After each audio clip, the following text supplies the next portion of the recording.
बच्चों, आज हम क्षितिज के पाठ 4 सांवले सपनों की याद नामक पाठ का अध्ययन करेंगे।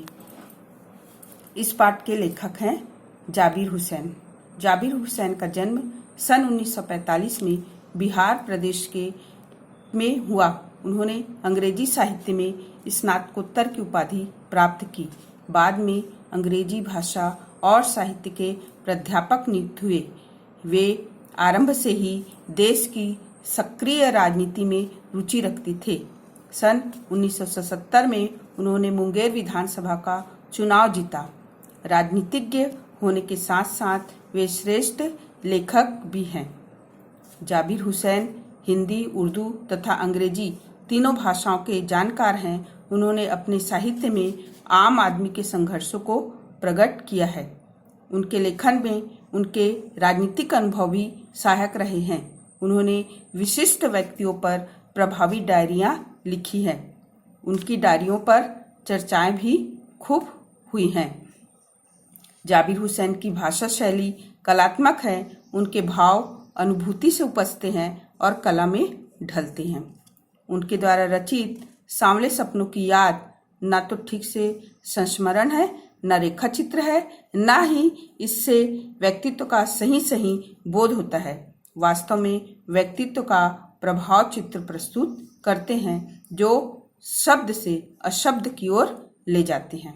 इनकी प्रमुख रचनाएं हैं डोला, बीनी का मजार, जो आगे है, अतीत का चेहरा, लोगो, एक नदी रेत भरी, आदि आदि। प्रस्तुत पाठ सांवले सपने की याद एक व्यक्तित्व चित्र कथा है।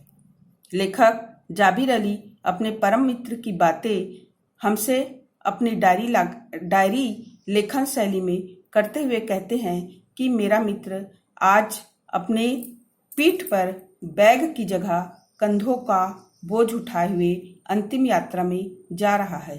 अर्थात सालिम अली की मृत्यु हो गई है। वह इस यात्रा में सबसे आगे है। लोग उसे कंधों में उठाए हुए हैं। यह यात्रा अनंत है, कभी खत्म ही नहीं होती और व्यक्ति कभी लौटकर नहीं आता। अर्थात मृत्यु के बाद लाख चाहने पर भी कोई व्यक्ति वापस नहीं आता।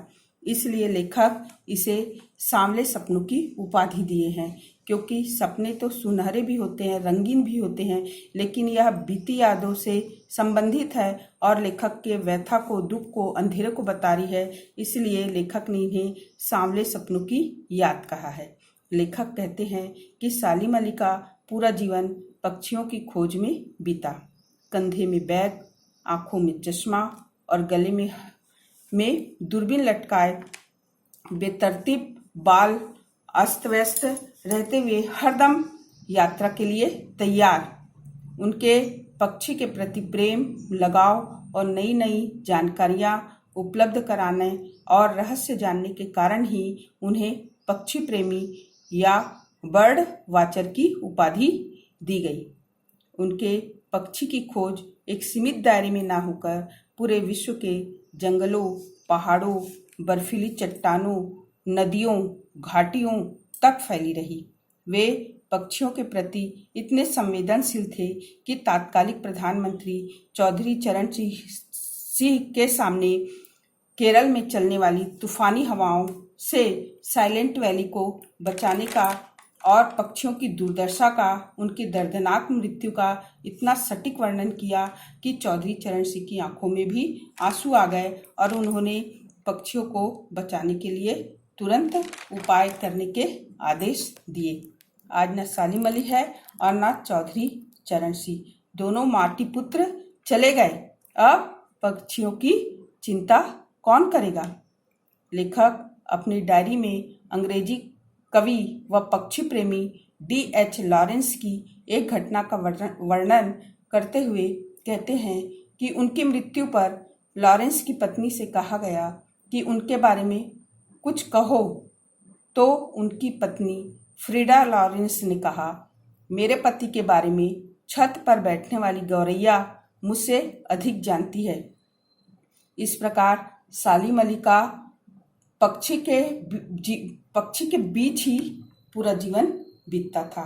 इसलिए एक अंग्रेजी उपन्यासकार, कवि और सालिम अली की तुलना की गई।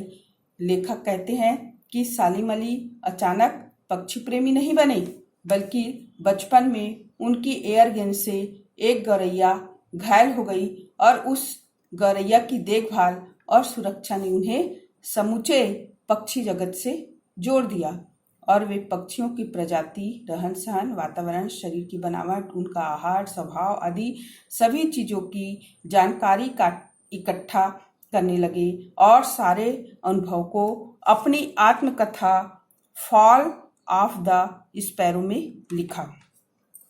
सालिम अली चले गए। कोई उन्हें अपने दिल की धड़कन देकर जिंदा करना चाहे तो वह संभव ही नहीं है, क्योंकि दूसरों की छोड़कर अपनी मौलिकता, अपनी सोच को के अनुसार नहीं हो सकती। दूसरों की धड़कन दूसरा ही होगा। उनके जैसा पक्षी प्रेमी प्रयास करने पर भी नहीं उत्पन्न किया जा सकता। लेखक डायरी में लिखते हैं कि सालिम अली जीवन भर भ्रमणशील और अखंड यायावर घुमक्कड़ स्वभाव के रहे।